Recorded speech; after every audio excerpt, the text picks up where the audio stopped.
educación tiene todos los cuartos del mundo ahora mismo. ¡Que viva el Partido Revolucionario Dominicano! Yo soy un raso de la gloriosa Policía Nacional de la República Dominicana. Esa es la historia económica de América Latina. Ha sido, en los últimos 30 años, que el pueblo castigue a los malos gobernantes y se libre de los efectos maléficos de una mala gestión. Es fanática de lo sensual, ella tiene una foto mía. Es otra cosa, hay unos tigres más guapos que el diablo, pero cuando tú le das un apretón, le da de todo. La lucha es ahora. Invito a toda la oposición. ¿Cómo es que hoy tiene esa fortuna? Y yo digo, ¿y cuál es la fortuna? ¿Cuánto es? ¿Por qué se han empeñado a decir que yo declaré 16 millones?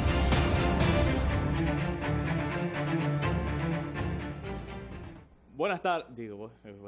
Yo creo que es en acceso que estoy, señores.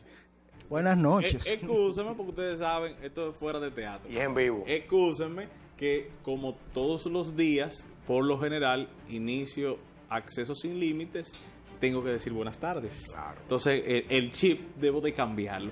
Buenas noches, bienvenidos a su programa Fuera de Teatro, donde compartimos todos los jueves de 9 a 10 de la noche La Opinión Sin Máscaras. Una producción que hacemos con mucha entrega para que usted pueda quizás digerir un poco más algunos temas que se quedan medio en el aire y nosotros aquí como que lo desmenuzamos un poco más para que así usted pueda quizás entenderlo a plenitud. Como siempre, Camilo Cabreja, Wayne Lizardo y un servidor Alfonso de Los Ángeles les acompañamos todos los jueves de 9 a 10 de la noche. Buenas noches, muchachos. Buenas noches, Alfonso, Wayne y a todos los amigos televidentes. Buenas noches, Camilo, buenas noches, Alfonso, y a los televidentes. Como de costumbre, pues entusiasmado con un programa muy especial esta noche. Tenemos un contenido fabuloso, así que, caballeros, yo propongo que entremos en materia inmediatamente para ver y un invitado estrella. Claro, que en breve estaremos hablando de él. Ya incluso compartimos a través de las redes sociales, de los diferentes grupos de WhatsApp, Facebook y el mismo Twitter, el invitado de esta noche. Y agradecemos, y debemos hacerlo así, muchachos, a todas las personas que han estado haciendo algunas manifestaciones en torno a este espacio. Gracias de corazón. Y aquí hacemos La Opinión Sin Máscaras, simple y llanamente, y nos agrada y nos distingue su audiencia, su sintonía todos los jueves. Señores, como hoy tenemos un programa especial con un entrevistado especial, vamos a irnos un poquito rápido con el análisis de algunos temas que quiero pedirles a ustedes. El pasado domingo fue la proclamación de José Rafael Vargas como senador de la provincia de Espaillat. Ese discurso que presentó el senador actual, que aspira a ser senador una vez más, yo quisiera, muchachos, que lo dejáramos para el próximo jueves, para desmenuzarlo bien y tocar algunos aspectos importantes que realmente entiendo que ameritan su tiempo. Sí. De manera que lo vamos a dejar para el próximo jueves y analicemos el discurso de Varguitas. Me sorprendió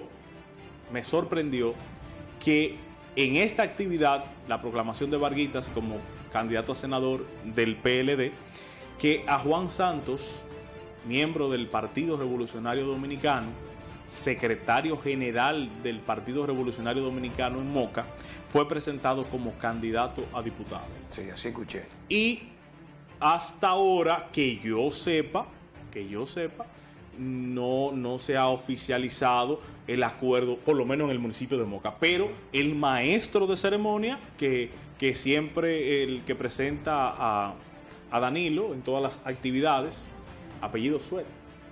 Sí, José Guillermo Suet presentó a este joven de Moca como candidato a diputado por el PRD, y a Carlos Alberto, el hijo del ministro del 4%, pues lo presentó como presidente o miembro de un comité de juventud, algo así, no recuerdo muy bien.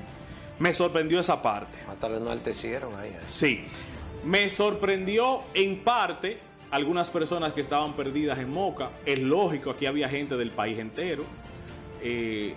ante esta cargadera de gente. Aproximadamente, yo por lo menos contabilicé algunas 45 guaguas en Moca, en diferentes puntos de la ciudad, y bueno, se veía un mar de gente, pero hay que analizar el tema profundamente, y lo voy a dejar hasta ahí porque me voy a emocionar. Sí, déjalo hasta ahí. Me voy a emocionar, entonces quiero que lo toquemos al pasito el próximo jueves. Y Guarocuya y Joan no se inscribieron. También hay que analizar, o sea, hay que darle tiempo. Sí. Cerré mi parte. Mira, en ese mismo orden, para concatenar la idea con la tuya, yo entiendo que todavía el panorama dentro del PLD y lo que es la conformación de la boleta a nivel local todavía no está definido. Y este ingrediente que tú acabas de mencionar, el hecho de que nuestro amigo Juan Santos, el licenciado Juan Santos, pues haya sido presentado como el candidato de la alianza PRD-PLD en esa proclamación, pues dice mucho. Porque, ¿qué sucede? Hasta el momento solo hay 4 posiciones para diputados. Y sabemos que aquellos que votaron a favor de la alianza, pues ya tienen su espacio garantizado. Entiéndase, Noé Camacho. A favor de la reforma. A favor de la reforma. Ya tienen su espacio garantizado, o sea, su candidatura garantizada, Noé Camacho, Olfalí Dalmonte y Carlos García. Entonces, ante un cuarto candidato, en este caso Juan Santos, de ser así, el candidato del 4% quedaría fuera. Pero, como dijo Alfonso, ese es un tema que hay que dejar, esa es una madeja que hay que dejar que siga desenmarrándose para ver cómo se le encuentra una punta eventualmente. Yo prefiero no opinar nada sobre ese tema, principalmente de la proclamación del candidato a senador, José Rafael Vargas, porque sé que, como dijo Alfonso ahorita, a mí me pasaría lo mismo. O sea, el tiempo de hoy es muy valioso para gastarlo o usarlo en ese tema hoy. Yo prefiero dejar mi opinión para el próximo jueves. Bien, pues entonces yo lo que propongo es que, si ustedes están de acuerdo, caballeros, que vayamos a una breve pausa comercial. Y cuando regresemos, pues vamos a iniciar esta entrevista especial que tenemos con un invitado que yo le garantizo, no lo voy a decir ahora, para que se queden ahí, les garantizo que no va a tener ni un ápice de desperdicio esta entrevista. Así que manténgase ahí, que en breve retornamos.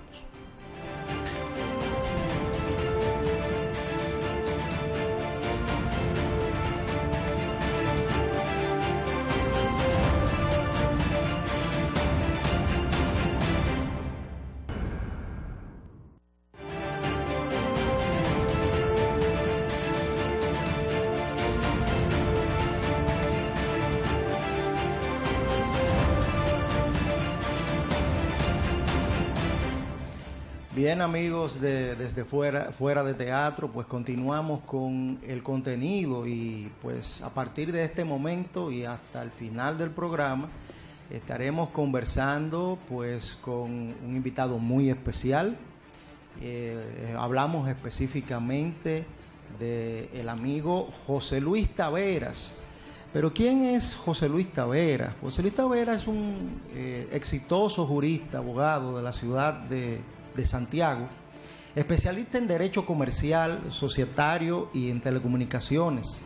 Hizo pues sus estudios de Derecho Empresarial en España, Argentina y en Estados Unidos. Es socio, fundador o senior de la firma de abogados Fermín y Taveras y dirige un grupo profesional de abogados con proyección nacional en el área de Derecho Penal Económico, Derecho Comercial y Derecho Comercial respectivamente. Asimismo fue catedrático de la Pucamaima durante 20 años y además el director de la revista La Gaceta Judicial, o la principal publicación jurídica que es de la República Dominicana. Ha participado en elaboración de proyectos de leyes en materia comercial, societaria, monetaria y financiera y además es articulista. Escribe una columna en la en el diario digital Acento. Entre otras cosas, es también el presidente de la Fundación Masada Incorporada, una fundación, un grupo, un movimiento de lucha, por ponerlo de una forma, que se hizo famoso el año pasado, trascendió debido a una serie de enunciados y de actividades que ellos desarrollaron en distintos puntos del país, pues en lucha en contra de la corrupción. Así que sin más preámbulos, queremos dar la bienvenida al amigo José Luis Tavera. Buenas noches y bienvenido a Fuera de Teatro, José Luis. Buenas noches, muchachos, gracias por la invitación, la acepté gustosamente y sin reserva. Aquí estamos en Moca y debo decirle que en el camino venía contemplando el cielo y vi una luna llena, también la noche muy taciturna, quieta y serena aquí en Moca.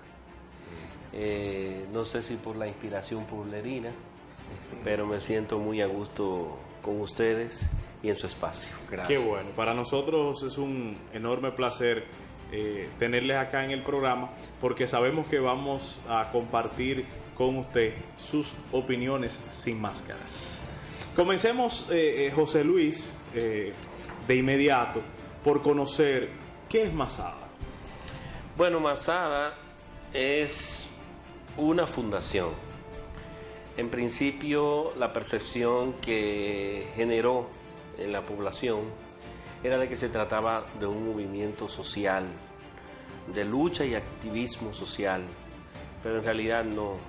Es un espacio institucional, una fundación no lucrativa, cuya principal proyección y objetivo estratégico es promover educación ciudadana.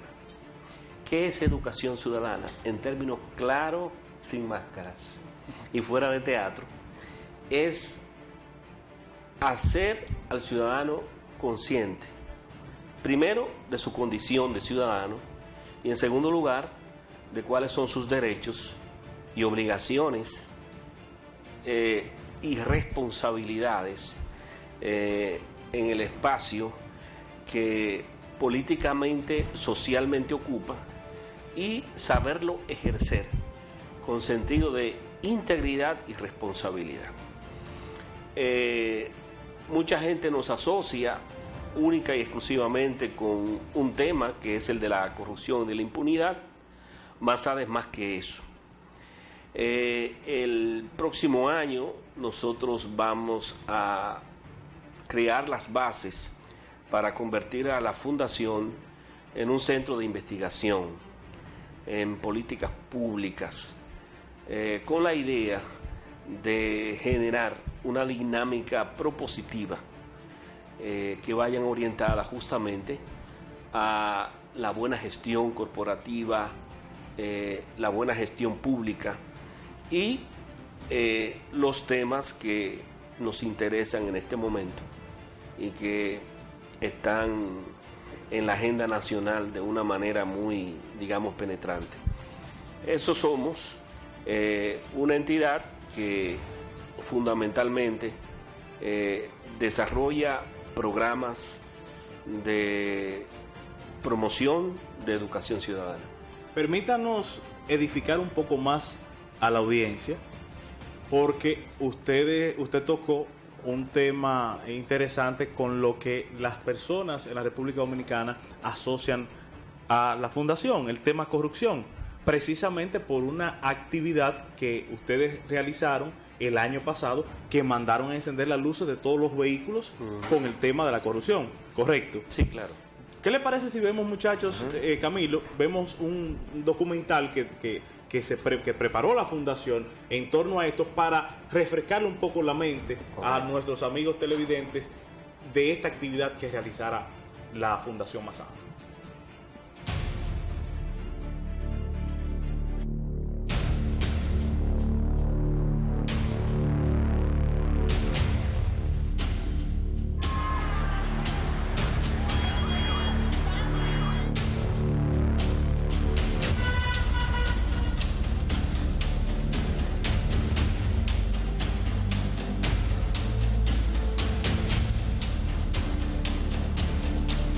campaña muy bien realizada, con un mensaje sin desperdicios, al cual, por supuesto, apoyamos.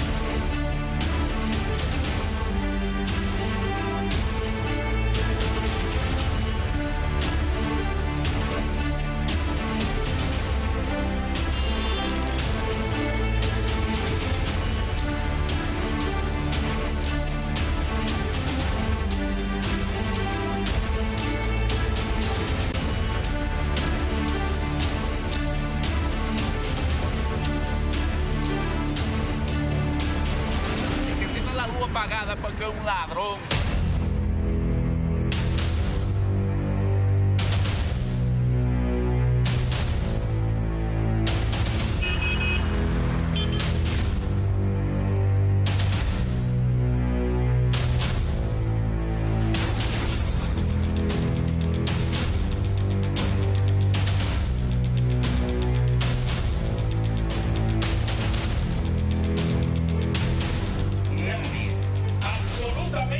Nadie está por encima de la ley.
Bien, ahí ustedes estuvieron viendo lo que fue un resumen de la actividad de protesta y de reclamos que pues llevar a cabo Masada, la Fundación Masada el año pasado. Y en ese orden, José Luis, tal como se había expresado antes, pues aunque Masada, la fundación como tal, pues aborda muchos temas, pero ustedes se han dado a conocer o lo conocen básicamente por esta iniciativa de la lucha contra la corrupción. En ese orden, nos gustaría preguntarte, hoy, un año después de que ustedes emprendieran esta iniciativa, ¿cuál es tu valoración personal sobre la corrupción a nivel gubernamental en nuestro país y en todos los órdenes? Porque lamentablemente la corrupción es un mal, digamos, endémico de nuestro país y que se manifiesta en todos los niveles. Pero, ¿cuál es tu valoración sobre la corrupción actualmente en nuestro país? Bueno, la corrupción ha planteado cuestiones muy críticas, en términos inclusive hasta de la concepción misma del Estado y la permanencia del statu quo político de la nación. Nosotros podemos decir con toda franqueza que nos encontramos en la fase terminal de un estado de disolución que apunta a algún tipo de ruptura traumática, porque es que no es posible ya contener el desbordamiento de este fenómeno de corrupción pública en los niveles en que se ha dejado que llegue y alcance. La verdad que el nivel de degradación apunta a condiciones lamentablemente irreversibles. Y si aquí el tema de la corrupción no se trata con la profundidad, el rigor, con la seriedad que demanda la circunstancia, veremos un Estado en quiebra. Moralmente está quebrado el Estado dominicano.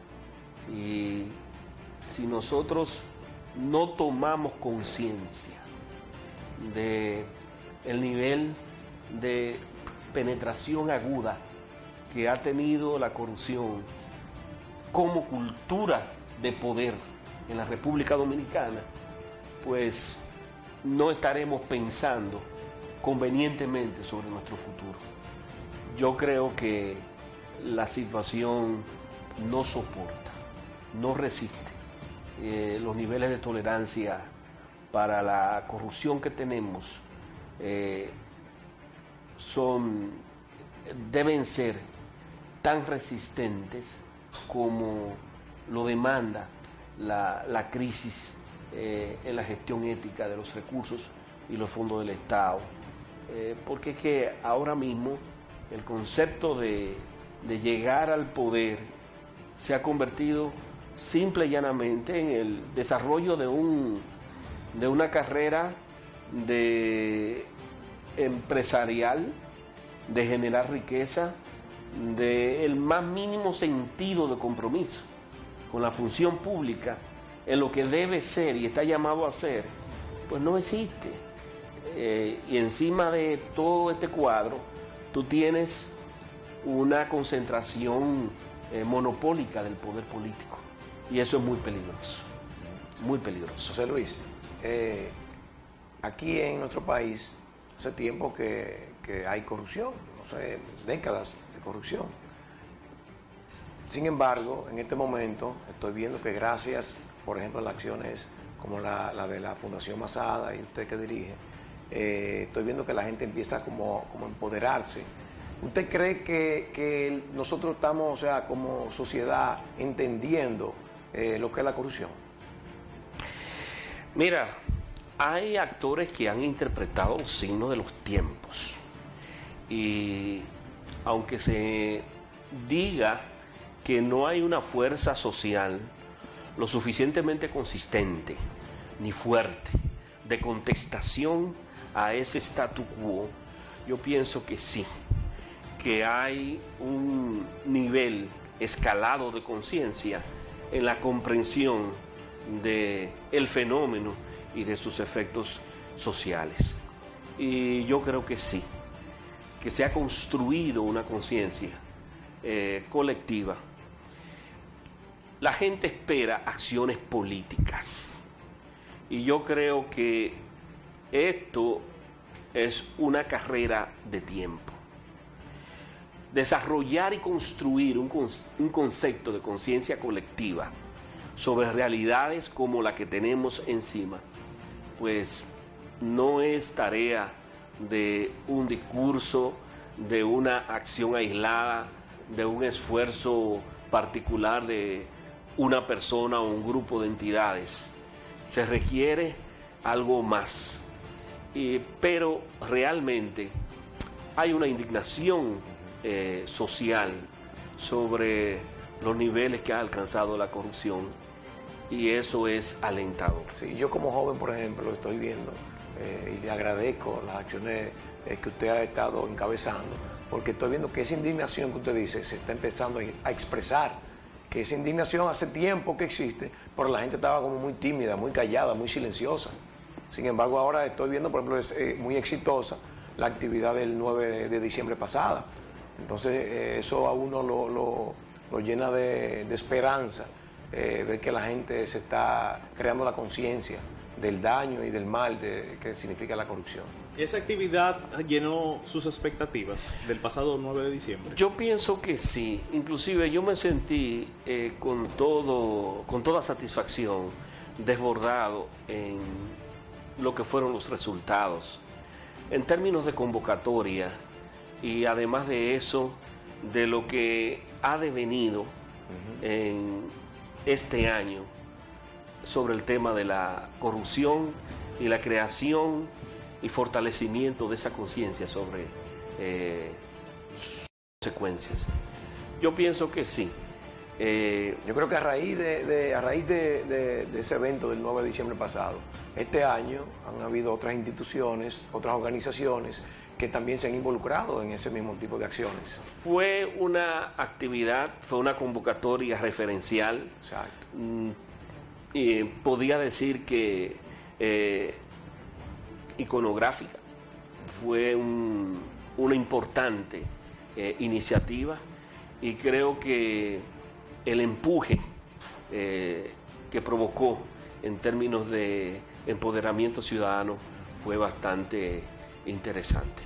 José Luis, ciertamente hay que admitir que tanto manifestaciones como la de la Fundación, así como otras que se han hecho, han, digamos, puesto a rodar la bola. Sin embargo, yo siento que todavía el pueblo dominicano no se ha empoderado del tema de una manera, digamos, masiva. ¿Por qué tú entiendes, o no sé si tú compartes esa idea, pero por qué es que los dominicanos, a pesar de que entienden el gran daño que la corrupción hace, no terminan de empoderarse y de exigir masivamente los cambios que se necesitan para que este flagelo termine? Hay que darle una lectura sociológica al tema. Ya me lo han preguntado en diferentes espacios y ocasiones. ¿Por qué demora tanto una respuesta más que una reacción momentánea, episódica o casuística? Yo pienso que la respuesta está atada a un análisis de carácter estructural, sociológico. Mira, en este espacio, en la República Dominicana, realmente hay 3 sociedades que coexisten.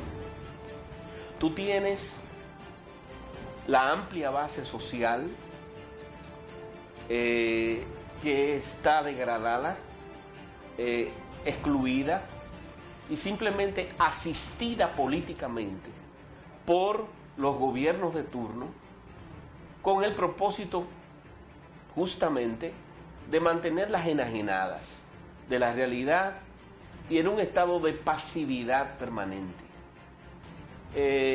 Esa amplia base social se desarrolla en una dinámica de subsistencia cotidiana. Tiene un techo de 24 horas. Fuera de ese techo, que es la subsistencia, a ellos no le importa, en modo alguno, otra problemática que no sea resolver el problema primario de la subsistencia. Y entonces se plantea una desconexión vital entre las aspiraciones primarias de subsistencia y lo que pudiera ser otras aspiraciones de más piso. Entonces esa es la base social que genera un comportamiento político decisorio. Ese es el voto que se mercadea, que se trafica, que se vende. ¿El clientelismo? El clientelismo. Ese es el sujeto pasivo del asistencialismo y del rentismo político barato. Tú tienes entonces una clase media que se ha conformado al statu quo, ha logrado cierto nivel de confort más allá de las fronteras, digamos, de subsistencia de la base social, y es muy conservadora a la hora de expresar. Se indigna, critica, reflexiona, pero no tiene capacidad ni de articulación ni de organización. No actúa. No actúa. Entonces es una resistencia de indignación puramente crítica. Y tenemos entonces la cúpula, absolutamente extrañada de la realidad del país, con excepciones obviamente. No vamos a ser tampoco fundamentalistas ni radicales en estas valoraciones, pero sí tenemos una clase que controla la mayor parte de nuestra riqueza. El 40% más rico concentra prácticamente la mitad de lo que tiene la riqueza del resto de la sociedad económica en la República Dominicana. Entonces, ese segmento que es dirigencial, que es el que participa a través de diferentes actores e intermediarios dentro de la definición de las políticas públicas, dentro de los espacios de concertación, pero institucional, de arriba hacia abajo, le resulta también indiferente. ¿Por qué? Porque ya se plantean cuestiones donde están vinculados sus particulares intereses. Entonces, cuando tú tienes un espectro tan disgregado de identidades, de objetivos, de prioridades, de visiones, cualquier emprendimiento, no solamente en toma de conciencia colectiva, aún peor, en toma de iniciativas organizadas, coordinadas, dirigidas y encauzadas hacia un fin estratégicamente convenido, resulta, digamos, frustratorio. Y realmente esa es la realidad nuestra, valga la redundancia. Aquí tenemos 3 sociedades separadas, desconectadas y que cada quien está cerrado en su propio mundo de prioridades y necesidades. Mientras tanto, el país marcha a su suerte, regido por las fuerzas invisibles de la dialéctica histórica. José Luis, entonces, ante un pueblo que la clase pobre sigue aumentando, que el gobierno se aprovecha y aumenta las tarjetas Solidaridad, el bono gas, el bono luz, entre otras ayudas que le dan a esa gran masa, que son la mayoría del país, totalmente divorciada de la clase media, que todos los días se sigue reduciendo, y la clase alta, bueno, que se mantiene. Entonces, ¿cómo vamos a lograr poder conectar estas sociedades y que entiendan realmente lo que está pasando en la República Dominicana? Que ya estamos adeudando el 60% del Producto Interno Bruto, de lo que producimos. O sea, vamos mal. Y la gente como que no está comprendiendo realmente lo que está sucediendo en el país. Mira, hay una situación que tú has apuntado. Si tú analizas con frialdad y sentido de racionalidad la realidad actual en la República Dominicana, te vas a dar cuenta que el modelo es insostenible. No hay forma de que se mantenga en el tiempo. Tú no puedes financiar la pobreza en base al endeudamiento, ni tampoco puedes limitar la capacidad del Estado para captar ingresos fiscales sobre la base de entendimiento con las élites, pero tampoco puedes sustentar ni sostener un arquetipo político, económico y de poder que considere la corrupción como premisa del ejercicio público. Entonces tú tienes 3 condiciones ahí que son insostenibles.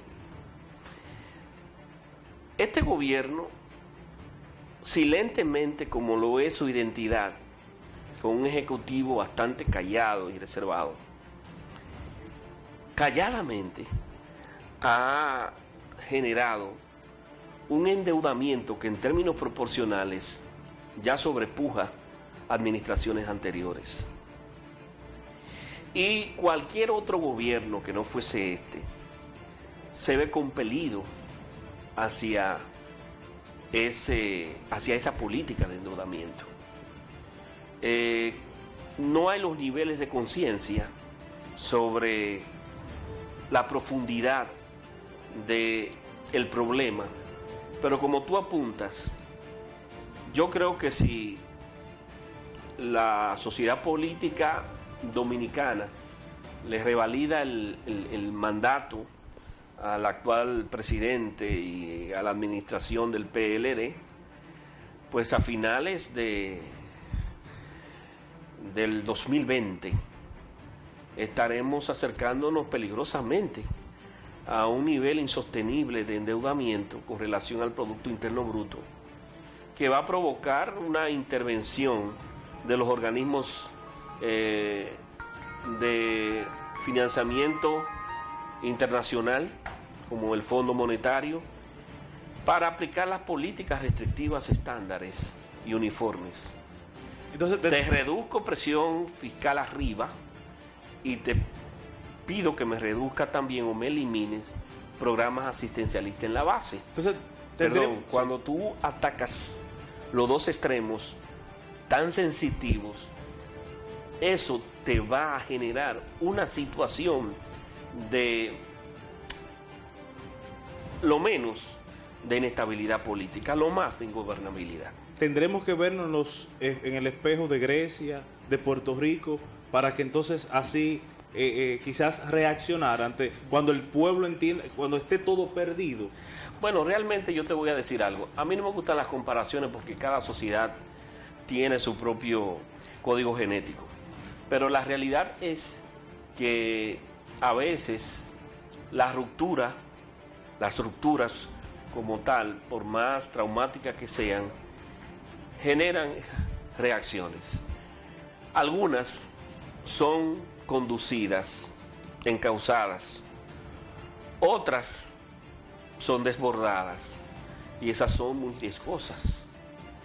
Mucho se habla de Venezuela y yo digo, bueno, Venezuela tuvo la ventaja, independientemente de todo, de que cuando se produjo la ruptura del modelo político que se va a producir en la República Dominicana inminentemente, por lo menos hubo un liderazgo alternativo o una propuesta alternativa de la cual hoy los venezolanos probablemente están resintiendo porque ha tenido también sus desaciertos y desatinos, pero por lo menos fue una crisis, porque fue una crisis social y política profunda, fue encausada.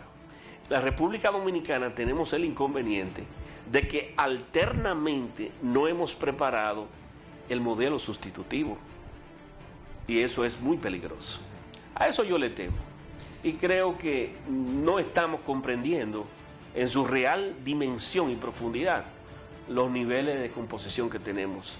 Y que nos ha llevado este manejo irresponsable de la cosa pública y destemplado y este sentido de frivolidad y de, digamos, de circo y de orgía con que se maneja la cosa pública. Sin lugar a dudas, no hay otro calificativo. Para las personas que conectan con nosotros, estamos conversando en el día de hoy con José Luis Taveras, gran abogado, presidente de la Fundación Masada, fundación que realizó una actividad el pasado 9 de diciembre, un encendido de luces de los vehículos por la situación tan difícil que tenemos con la corrupción en la República Dominicana. José Luis, ya que estamos hablando de corrupción, sería difícil no hilvanar el tema con otro factor preponderante que quizás es el más decisivo o el que genera toda esta avalancha asqueante de corrupción en este país, que es la impunidad. Así que vamos al tema de la justicia. ¿Cuál es tu valoración sobre la justicia y la actuación en conjunto de la justicia y el Ministerio Público en los casos de corrupción que han ocurrido en nuestro país? Bueno, mire, en la República Dominicana se produjo en la primera administración del presidente Fernández un importante avance en términos de institucionalidad del Poder Judicial. Y no podemos rebatir en modo alguno lo que se logró. Fue una reforma, si se quiere, paradigmática y fue muy sana. Los esfuerzos fueron conducidos con cierta responsabilidad y creo que tuvimos un poder judicial que en su momento nos hacía sentir orgullosos. Y yo, que soy un actor o un usuario calificado del servicio judicial en mi condición de abogado, te podría decir que ver, por ejemplo, abogados formados en una escuela de la judicatura por primera vez en la República Dominicana, las condiciones de dignificación material del Poder Judicial, la tecnificación, la creación e instalación de plataformas informáticas de gestión de despacho administrativo, fue bastante interesante. cuando ya la Suprema Corte de Justicia empieza a ser objeto de revisión en términos de ya la confirmación o no de los jueces que integran el órgano judicial, se empezó a percibir cierta, digamos, destemplanza. Y el empuje que llevó lo que en aquella ocasión el doctor Jorge Subero Isa calificó muy asertivamente como la primera hora del Poder Judicial, se sintió esa inflexión. Y eso coincidió entonces, una especie ya de desgaste, de relajamiento, coincidió entonces con una situación política que lamentablemente aprovechó ese relajamiento que ya empezaba a exhibir o a transmitir la reforma judicial que se había hecho, y entonces hubo toda una trama política para garantizar un poder judicial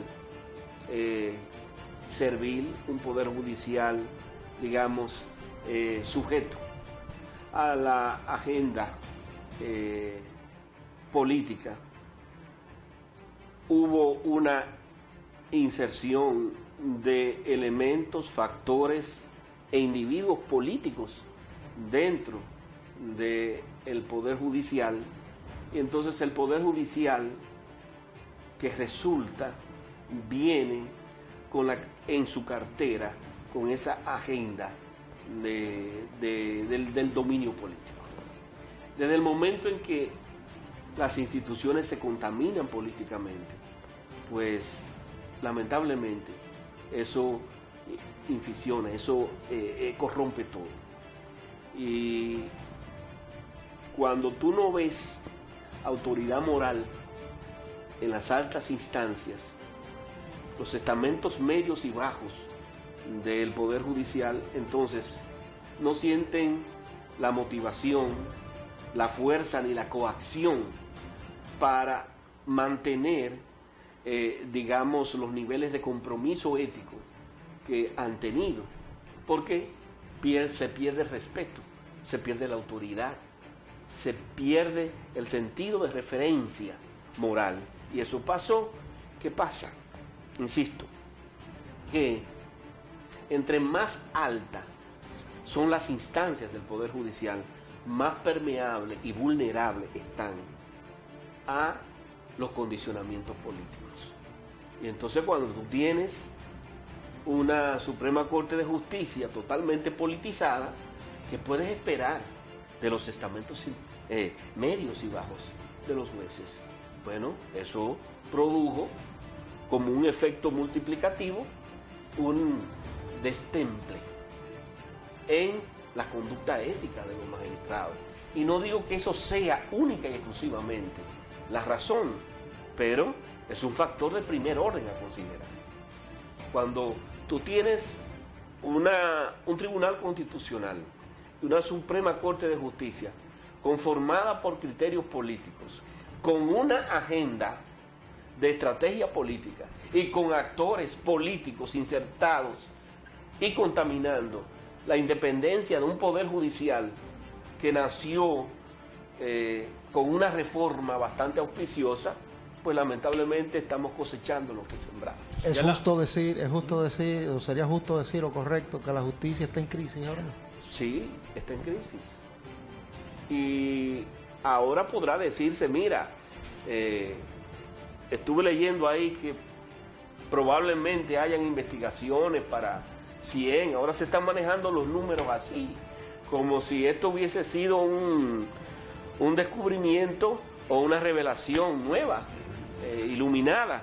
Realmente se quiere vender también de forma absurda una especie como de campaña de efecto para transmitir la impresión de que, oye, vamos a hacer ahora una depuración con la idea de contrapesar la malísima percepción que tiene especialmente la Suprema Corte de Justicia con el manejo judicial de los casos.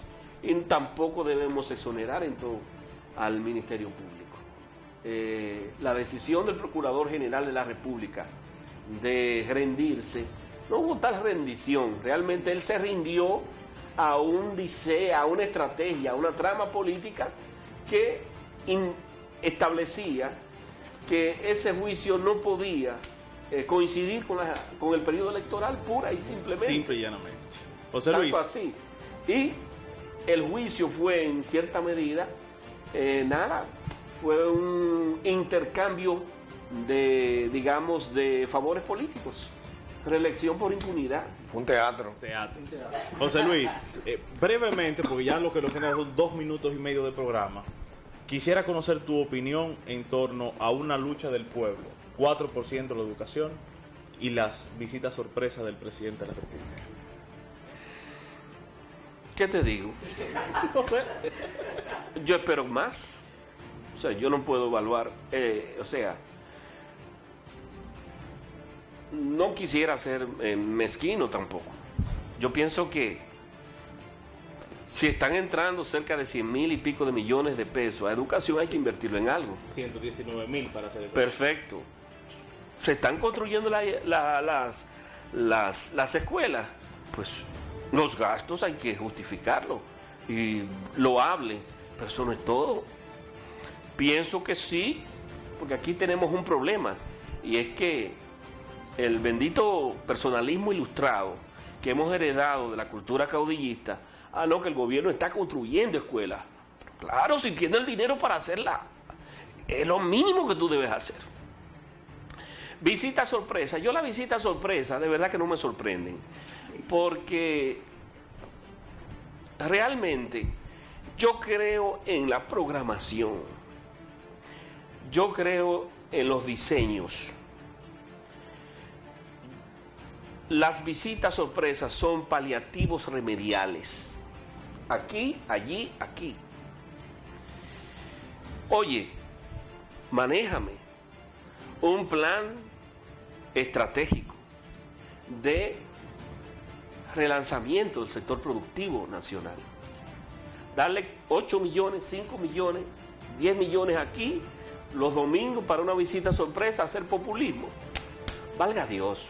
Yo pienso que ya la sociedad dominicana ha madurado bastante y creo que en el caso del presidente, si logra reelegirse, va a tener que reinventarse, porque de charquitos y escuelitas ya la gente como que se está cansando. Sí. Finalmente, ya para despedir, primero agradecerte, ¿verdad?, tu participación acá. Esperamos tenerte posteriormente. Esta es tu casa, José Luis. Gracias. Una vez más, la actividad va por la fundación. El 9 de diciembre, Día Internacional en contra de la corrupción. Esta vez la convocatoria es amplia y está promovida por varias entidades y organizaciones ciudadanas. Así que invitamos a todos los que nos están viendo para que el 9 de diciembre celebremos con un encendido de luz de nuestro motor, de nuestra pasola, el carro, la guagua, lo que sea. La idea es que digamos no a la corrupción. Gracias, José Luis, por acompañarnos. Gracias, señores, buenas noches. Hasta la próxima.